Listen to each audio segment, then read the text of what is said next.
It wasn't supposed to happen on live television. But when Will Smith walked onto that stage, the world held its breath. Again.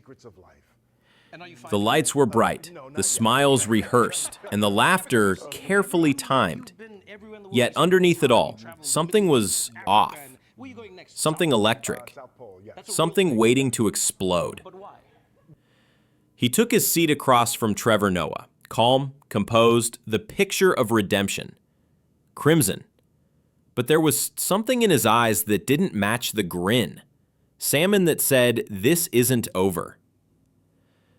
The applause thundered through the studio, too loud, too forced, the kind that tries to drown out discomfort. Crimson half the room was cheering for the actor they grew up loving. The other half was waiting to see if the man who once shocked the Oscars would do it again. Trevor's voice broke through the noise, warm and disarming. "Man, it's good to see you." Simple, polite, harmless. Except tonight, every word between them carried history. For months, Trevor had defended Will, calling him human, flawed, deserving of grace. But recently that empathy had cooled. His comments turned subtle, then sharp. Misinformation, and Will had been listening. Aftermath clip, every podcast clip, every laugh that followed. The producers called it a healing interview, a comeback moment. Windshield? But the truth, it was a live grenade disguised as conversation. The opening minutes went smooth enough, the movie talk, the lessons learned, the journey back to peace. But Trevor's tone was cautious now, measured, as if walking a line between journalist and friend, knowing one wrong step could send both of them into freefall. He asked the question everyone in the audience had been silently waiting for. "You've said before that the incident at the Oscars wasn't really about Chris Rock," Trevor said carefully. "So, what was it really about?" Brass, the laughter vanished. The applause lights went dark. Even the air seemed to stop moving. When Will didn't answer right away, Crimson had back, eyes unfocused, the practiced smile dissolving. Blinds? Then, slowly. "You ever have a moment," he said, "where you lose yourself? Not because you don't know who you are, but because you're tired of pretending?" Trevor's nod was small, uncertain. But Will wasn't finished. Crimson, he leaned forward, elbows on his knees, voice tightening. "And then people you thought understood start talking about you like you're a stranger, like you're a headline." Trevor's smile faltered. It wasn't an accusation, it was a mirror. And suddenly, every word Trevor had ever said about that night hung between them like smoke that wouldn't clear. He tried to pivot, a soft chuckle, a line about forgiveness. But Will's voice came again, quieter now. "You called me broken once." A collective breath rippled through the room. Trevor blinked. I meant it in empathy, man. We all go through things." Will cut in. "But you said it like you knew me, like you knew what was behind that moment." No anger in his voice, just weight. The kind that makes even truth sound dangerous. The silence stretched so long it became its own presence. And somewhere off stage, a producer's hand hovered over the cut signal, but didn't press it. Because this was television history being written in real time. Shimmer, 2 men, 2 reputations. One unspoken score being settled under the guise of conversation. Trevor cleared his throat, forced a half smile, and muttered, "We'll be right back." But even as the red camera light dimmed, Will stayed where he was, unmoving, unblinking. The audience whispered, uncertain whether they'd just seen tension or the start of something much bigger. Because when the cameras came back on, Will Smith wasn't here to charm anyone. He was here to confront. And the next words out of his mouth would change everything. The second the cameras came back on, everyone felt it. The shift. That quiet, invisible change when conversation turns into confrontation. Trevor smiled again, but it was different now. Tighter, more cautious. Stiffness, the studio crowd clapped automatically, not sure what they were applauding for anymore. Even the laughter cue light flickered, like it didn't want to participate. Will sat forward this time, the posture of someone no longer playing guest, but taking control. His eyes never left Trevor's. It was supposed to be a safe segment, a story about resilience, moving forward, forgiveness. But every word Trevor spoke was like brushing against a bruise. Sickness silence between those words was louder than any answer. Trevor tried again, his tone light, but his throat tight. You know, man, I always said people forget celebrities are human. They forget you feel the same things we all do. Will's response was slow, deliberate. People don't forget. They just prefer the story where you're the villain. It's easier to understand. A small murmur rolled through the crowd, a soft mix of surprise and discomfort. Trevor gave a nervous laugh, trying to diffuse the tension. But Will's expression didn't change. You talked about me like you were defending me, Will continued. But every time you said I needed help, or that I was broken, it told the world I was weak. You don't get to do that and still call it empathy. Trevor's lips parted, maybe to respond, maybe to breathe. Blinds, but Will didn't give him space.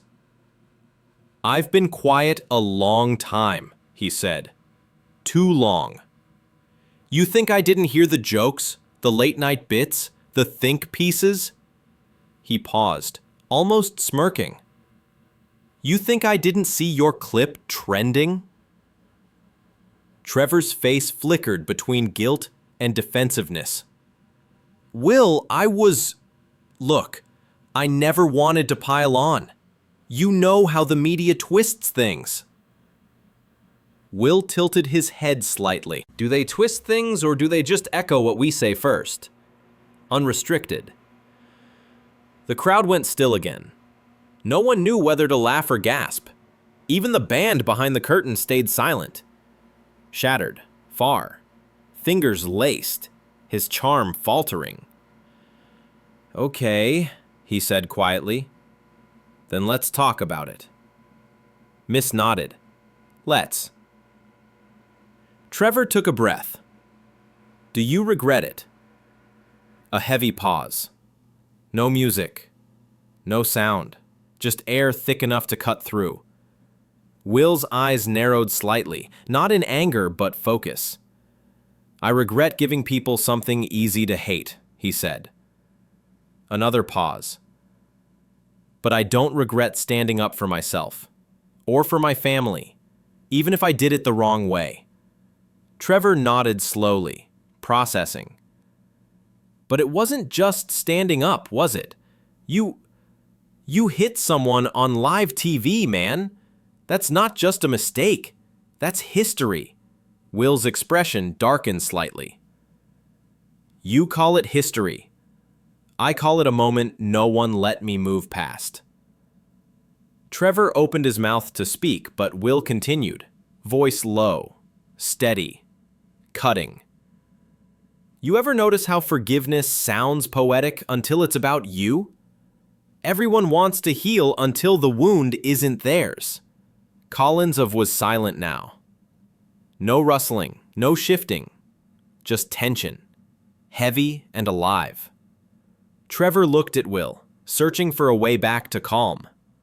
Pilgrim calm had already left. I didn't come here to fight you, Will, Trevor said finally, the softness creeping back into his voice. I came here because I thought maybe you'd tell people what you've learned. Will gave a faint, unreadable smile. Oh, I've learned plenty. Mostly that people love redemption stories, as long as they can control the ending. Trevor blinked, unsure whether to respond. The audience shifted, the unease turning to fascination. They weren't watching an interview anymore. Trespass, they were watching two versions of truth collide in real time. Finally, Trevor said, "Maybe I said things I shouldn't have. But you know I meant no harm." Will's eyes softened, just barely. "I know you didn't mean harm, but harm doesn't care about intent." The words hit harder than expected. Salmon's shoulders dropped slightly, and for a fleeting second the tension turned into something else. Sorrow maybe, understanding. Last. A voice from the crew whispered, 2 minutes. Trevor nodded slightly, forcing composure. He leaned forward again, smile returning, the mask reattached. "Well," he said, "you're here now. You're back. That's what matters." Will looked at him. Long. Unreadable. "Back," he repeated softly. "Yeah. Sure." Shields clapped again, hesitant, polite, mechanical. Trevor smiled for the cameras. But the smile cracked the moment the red light went off again. He exhaled hard. And Will just sat there, eyes distant, the faintest trace of something darker creeping in. Something Trevor could feel, but not name. The producer's voice echoed faintly from behind the curtain. "One more segment, then we're done." But nobody in that studio, not Trevor, not Will, not the audience, knew what was coming next. Because in the next 5 minutes, control would vanish. Crimson, every mask in that room was about to fall. It only took one question to light the fuse. Noah was the one who struck the match. Hostility were rolling again, the laughter light dimmed, and every face in the audience looked tense, waiting, sensing that something irreversible was about to happen. Trevor's voice was calm, but his eyes gave him away. He'd been circling this question all night, afraid to ask it, knowing once he did, there'd be no turning back. Princess doesn't reward hesitation. Silenced. So he asked anyway. "Unrestricted," he said carefully. "Do you think the world owes you forgiveness? Or do you owe them an apology?" Traffic went dead silent. Even the background hum of the lights felt muted. Misled. It was the kind of question you don't ask unless you're ready for consequences. Emissions. Will didn't answer, at least not immediately. Wireless, he sat perfectly still, his jaw tightening ever so slightly. Then he leaned forward, elbows on his knees, and looked Trevor straight in the eye. Silenced. "Forgiveness isn't a transaction," he said quietly. "It's not a thing you trade for comfort. It's something you live with, whether people give it to you or not." And Sleb nodded, cautious. "I get that, but you have to understand how it looked. To a lot of people, it wasn't just a moment, it was—" Will interrupted, voice firm now. "It was what? A collapse? A meltdown? The end of my career?" He let out a breath that was half a laugh, half a warning. "People love to watch you fall because it reminds them they're still standing." Trevor hesitated, the edge of his professionalism starting to crack. "Emissions isn't about people loving to see you fall, man. This is about accountability." Scrimmage expression changed. Crimsoned anger, not yet. It was something heavier. Disappointment. Accountability, he repeated softly. That's a nice word for entertainment. You think the people tweeting about me cared about accountability? They wanted blood, presumption the audience murmured, uneasy. Misinformation treated toward the producer's booth, a silent plea for direction, but none came. Misinformation, his mountain, his mess, he tried again. You hit someone on live TV, Will. That wasn't them. That was you. Relinquent closer. And how many times have you said things on this show that hurt people, just for a laugh? The words landed like a slap without sound. Trevor froze, eyes widening slightly. The crowd reacted, half gasp, half nervous chuckle. Will continued, his voice low but cutting. Shall me sit in that chair and talk about grace, empathy, understanding, but when it's me, suddenly you're the judge. Trevor tried to speak. That's not fair, but Will wasn't letting go. Fair? Will said sharply. Was it fair when you laughed with the rest of them? When you said I needed help? You turned my pain into a segment. Trevor's composure fractured. It was commentary. You think I wanted to humiliate you? You did it because it was easy, Will shot back. Because it made people like you feel safe again. Because if Will Smith can lose it, anyone can. And that makes everyone feel better about their own demons. The words echoed through the studio. Heavy, unfiltered, electric. This wasn't celebrity talk anymore. It was confession turned confrontation. Trevor looked down, exhaled. You think I don't understand pain? He said quietly. You think I've never been there? Will's reply came fast, fierce. Then you should have known better. Sentencing. The audience reacted, sharp, involuntary gasps. You could almost hear hearts beating faster, breaths catching, people realizing they weren't watching TV anymore. They were witnessing two men rip through the polite veil of fame and say what no one else dared to. Trevor's tone dropped. You want me to apologize for doing my job? I want you to own what your words did, Will said. Because after that night, I wasn't just the guy who slapped someone. I was your punchline. I was every late-night host's therapy session, and you made it sound righteous. Trevor looked at him, something raw in his eyes now. And what about Chris? You talk about everyone else's pain. What about his? Ville's jaw tightened. The words landed like a direct hit. He looked down for a moment, breathing slow, eyes glistening under the lights. That's the part no one understands, he said softly. You think that moment was about him? It wasn't.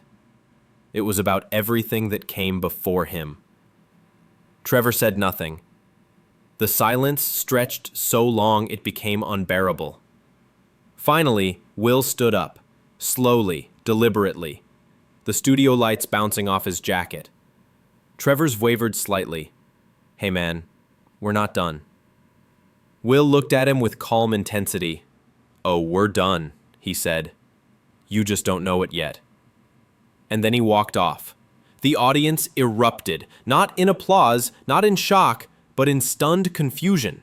Half thought it was staged, the other half knew it wasn't. Trevor sat there frozen, staring at the empty chair across from him. Misinformation, unsure whether to cut to commercial or chase after him. But before anyone could move, the sound of footsteps echoed backstage, slow, heavy, deliberate. And that's when Trevor realized. Basically wasn't over. Not by a long shot. Because when a man like Will Smith walks away mid-interview, he's not leaving the stage. He's rewriting the story. For 47 seconds, no one moved. Then chaos erupted behind the cameras. Producers whispered into earpieces, assistants ran toward the hallway, and Trevor Noah sat alone under the lights. The stage still warm from where Will Smith had been sitting moments ago. The audience didn't know whether to clap, leave, or hold their breath. Because this wasn't just a celebrity storming off. Line back? It was something far deeper. Something that felt like the truth finally refusing to stay scripted. Trevor exhaled slowly, his hands trembling just enough to show. The director's voice crackled in his earpiece, sharp and panicked. Go to commercial now! But Trevor didn't move. He just stared at the empty chair across from him. The chair that moments ago had turned from a stage prop into a battleground. The red camera light went dark, and the room's energy collapsed. Crew members darted backstage. Crimson called out, "He's in the corridor! He's not leaving yet!" Trevor stood. Contentious that night, the practiced calm fell away. He looked down the long hallway behind the curtain, where Will Smith stood alone, head bowed, pacing slowly like a man wrestling ghosts. "Will?" Trevor said softly as he approached, his voice echoing against the studio walls. Will turned, his expression unreadable, half anger, half exhaustion. Trevor stopped a few feet away. "Look, man, I didn't want it to go there." Will didn't respond right away. Miz rubbed the back of his neck, eyes closed, breathing steady but shallow. Sentenced, then. "You wanted honesty. You got it." Calibration shook his head. "Not like that. That wasn't honesty, that was hurt talking." Will's eyes opened, sharp and cold. "You think there's a difference?" The hallway fell silent. The only sound was the muffled buzz of the studio audience still murmuring behind the curtain. Trevor took a careful step closer. "You said I turned you into a headline. Maybe I did. Maybe I shouldn't have. But you walking off like that, that's just giving them more to feed on." Stiffness Will's lips pressed into a thin line. Crimson looked past Trevor, at the closed studio doors. "Doesn't matter. They'll twist it either way." "Then why come here?" Trevor asked quietly. "Why come back on TV if you didn't want to talk?" Ms. Will met his eyes. "Because I wanted to talk to you. Not the host, not the comedian, the man." That line hit hard. Trevor blinked, unsure how to respond. Flooring, the tension softened. Like two old friends realizing the argument had outgrown both of them. A stagehand poked his head out from behind the curtain. "We're still live in 2 minutes if you want to finish the segment," he said cautiously. Trevor looked at Will. "You don't have to. You can walk away and we'll cut around it." Redhead didn't answer immediately. He took a long breath, then nodded slowly. "No," he said. "Let's finish it. But this time, we do it real." Trevor nodded. "Deal." They walked back together, the kind of slow, quiet walk that only happens when both men know the next words could heal or destroy everything. They erupted as they reappeared on stage. Relief, shock, curiosity. It was all there, colliding in a wave of nervous applause. Trembling forced a soft smile. "We're back," he said, his voice steadier now, though his hands still trembled slightly. "And I think we're just going to have a real conversation." Will nodded beside him. No smile, no mask, just presence. Trevor started carefully. "Look, man, I didn't mean to turn your pain into content, but I also didn't want people to erase it. You've always been seen as bulletproof. That night showed something else, something human." Will looked down, his voice lower now. "Yeah, the kind of human everyone loves to dissect." Triumph smelled faintly. "Or understand." Will's eyes flicked toward him. You can't understand someone if you only look at their worst moment. Timber leaned forward. Then tell me who you were before that moment. Kevin linked. Not an attack, not a trap, shoreline. Will hesitated, then said quietly, I was a man trying to protect peace in a life that kept mistaking performance for pain. It wasn't the answer anyone expected. Slashing ain't an excuse. Sidewalks of something closer to surrender. The audience listened, silent, motionless, caught in a moment that felt heavier than television should allow. Trevor nodded slowly. You know, you could have just said that back then. Will smiled faintly. Yeah, but back then I was still pretending to be okay. The tension loosened, not gone, just thinner, gentler. Jeff, for the first time that night, both men looked like they were speaking to each other, not through the lens. And for a moment, it seemed like the storm had passed. Missiles in the studio shifted, cautious but hopeful. Even the lights felt warmer. But storms have a way of circling back. And the peace they'd just found was about to crack all over again. Because one final question was still waiting. The one Trevor had promised himself he wouldn't ask. The one that would shatter whatever calm was left. The air changed before a word was spoken. Sickness, the one that only comes before a question that can't be taken back. Treven's cards lay forgotten on the table now, edges crumpled from where his hands had clenched them moments ago. Will sat across from him, still, composed, but anyone watching closely could see the weight in his shoulders, the flicker of something deeper behind his eyes. This wasn't an actor preparing a scene. This was a man holding back a lifetime of noise. Reclaimed of noise, then looked up. Can I ask you something real? Will nodded once. Go ahead. Sheriff's voice softened. When you walked off that Oscars stage, did you feel like you just lost everything? Like a punch in the gut. Even the crew stopped moving. Will didn't answer at first, fishing at the desk between them, the surface reflecting the glow of the studio lights, before saying quietly, I didn't feel like I'd lost everything. I felt like I'd finally shown the world what losing looks like. Tara frowned. What do you mean? Net exhaled, slow and steady. You spend decades trying to be everyone's hero.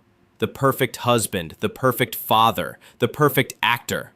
You tell yourself it's strength, but really, it's fear. Fear of being seen without the armor. That night, the armor cracked. Trevor leaned back, the words sinking in. Crimson was silent. You could almost hear the hum of the cameras recording what felt more like a confession than an interview. Will continued. I thought control was the same as peace. Turns out, peace doesn't come from control. It comes from acceptance, even of the parts you hate. Trevor nodded slowly. So, do you forgive yourself? Will's eyes lifted, tired, raw, unguarded. Every morning I try. Some days I do, some days I don't. But I'm done hiding from the mirror. Slashing landed like thunder. Even Trevor didn't know what to say next. Finally, he whispered, That's powerful, man. Will managed a faint smile. Nah, it's just honest. Trevor chuckled softly.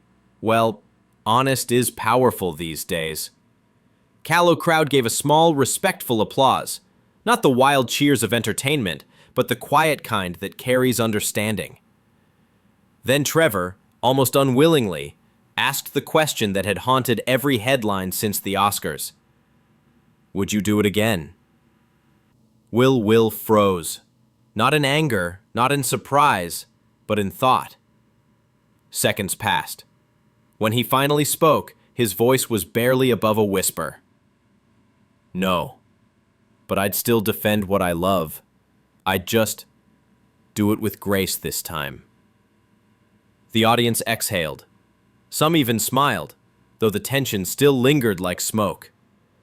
Trevor leaned in, elbows on the desk now, breaking the formality. You know, Will, people forget that healing isn't cinematic. It's ugly. It's slow. It's quiet. Will nodded. And sometimes it happens on camera. Both men leave. The red recording light blinked again, steady, calm, no longer burning like before. Siblings Trevor looked straight into the camera. Ladies and gentlemen, Will Smith. The sound, applause swelling, not explosive, but genuine. Will glanced towards them, then at Trevor. Thank you, he said simply. He stood, shook.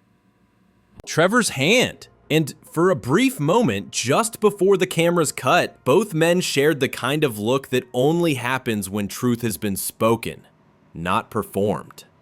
The broadcast ended, the lights dimmed, and for a fleeting second, the world stopped judging and just listened. The studio, the night air was cool. Will stepped into it alone. No entourage, no cameras following. He looked up at the sky. Quiet, endless, forgiving. He smiled faintly to himself and whispered, "Maybe that's the real show." Door closed behind him. Fade out.